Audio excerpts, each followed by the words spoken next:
किसकी समस्या सबसे बड़ी? उन दिनों भारत में छोटे छोटे गांव ज़्यादा थे। गांव के लोगों में शिक्षण की कमी थी। अच्छा शिक्षा न मिलने के कारण लोगों में अज्ञानता का प्रमाण ज़्यादा था।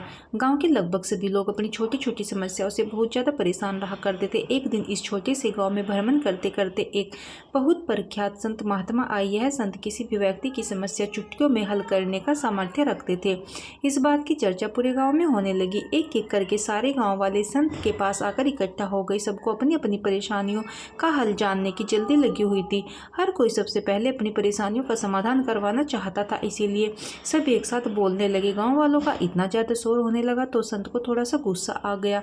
उन्होंने उसी आवाज़ में सबको चुप करने के लिए कहा। जब गांव वाले शांत हो गए तब संत ने सबसे कहा कि इस तरह ना मुझे किसी की समस्या समझ में आएगी और ना ही किसी भी समस्या का हल निकल पाएगा। मैं जैसा बोलता हूँ वैसा करो तो मैं सबकी समस्या का समाधान कर दूंगा। सारे गांव वाले राजी हुए।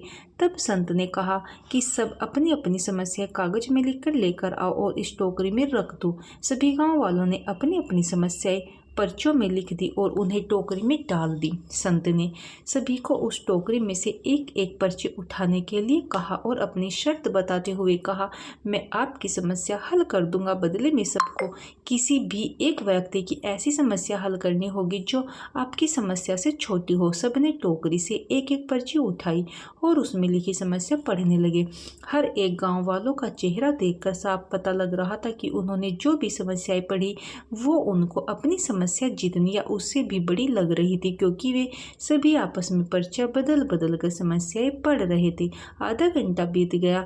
तब सबने संत को अपनी अपनी पर्चा दिखाते हुए कहा कि महात्मा, हम समझ गए हैं कि हमारी समस्याएं केवल हम ही हल कर सकते हैं, इसीलिए हम अपनी खुद की लिखी पर्ची हाथ में पकड़े हुए हैं और अब हम स्वयं ही इनका निवारण करेंगे।